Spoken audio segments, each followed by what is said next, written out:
The internet is full of fascists, racists, and extreme anti-Semites. Look at what's going on in the streets, protests, government opposition. There's a lot of evil in the world. Do you agree? The Creator has made a beautiful world. Indeed, he said, I've created the evil inclination, and we're here to witness that he truly has created evil. Yes. But then we read the words of a great Kabbalist, Bala Sulam. Everything in reality, good and bad, and even the most harmful in the world, has a right to exist and should not be eradicated from the world or destroyed. Yes. We must only correct it by balancing it with its opposite. That's right, and he follows up with, we must only mend and reform it. Clearly this is not easily understood, meaning the evil that comes into this world that I want to destroy, I would like to destroy it for it not to exist. We don't want it. We don't want to be sick with this virus. Because one thinks from the perspective of his egoism. Had he thought from the standpoint of adhesion with the Creator, he would say, everything in the world has a right to exist. Everything has a right to exist. It is great that there is evil, that it exists. So how will it bring us to good? Everything is one on the one hand, but it points to its opposite on the other hand. How can I logically, as you say, consider this when evil comes my way? When it comes to me, my first response is to eradicate it, so that I would live in peace. Absolutely right. So that everything would be fine in my home and my family. Naturally, instinctively, you're right. So why must I suffer? Tell me, please. You don't have to suffer. Well, then I must destroy this evil. No. You will not destroy it in this way. On the contrary, you'll only increase it. That's what's so interesting.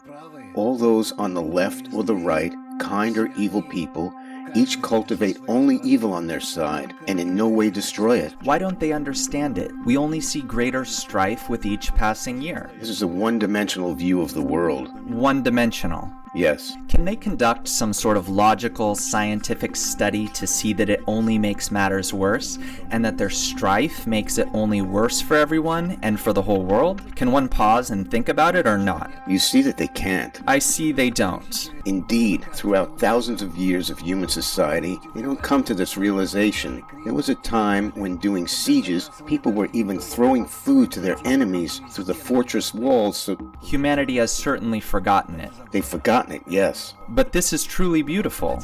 Because they wanted to be victorious, not by means of starving their enemy, but through their bravery. Oh, this is noble. Yes. If only it was so today. We have a few such examples, but this was a long time ago before firearms. So what can we do? How can we reach people's minds and hearts that their struggle with evil is pointless, and that it only serves to multiply it?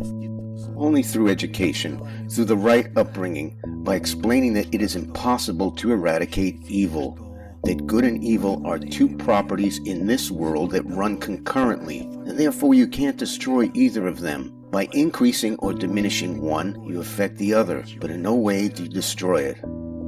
But regarding all these villains in the world, Bala Sulam says that they too should be preserved and not destroyed. Of course. How do you explain that one? I speak of it openly because it is the Creator who stands over them, descending them by a thin thread into our world, so that they keep dangling in our world. We have no right to destroy them. What are we to do with them? Tell me.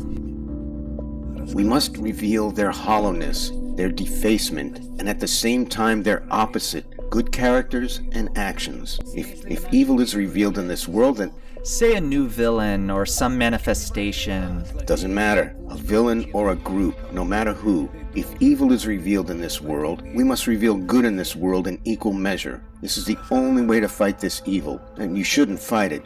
You should balance it correctly, and then it becomes revealed as necessary for the manifestation of good. This is the only reason that evil is revealed in the first place, in order for us to reveal, unfold, and increase goodness.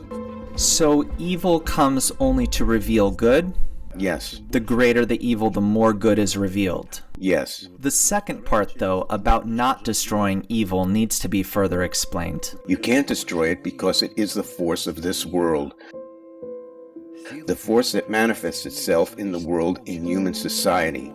It cannot be destroyed. It can only be balanced out with good, so that both good and evil would exist together forever, forever. evil too, and they'd create the most optimal state for humanity when it absorbs both these forces, creating an image of the upper force out of them. How else can you build the upper force? Only through the right connection of good and evil forces that both come from Him, originate in Him. Therefore the Creator tells us, I created evil, and then I created good to correct it.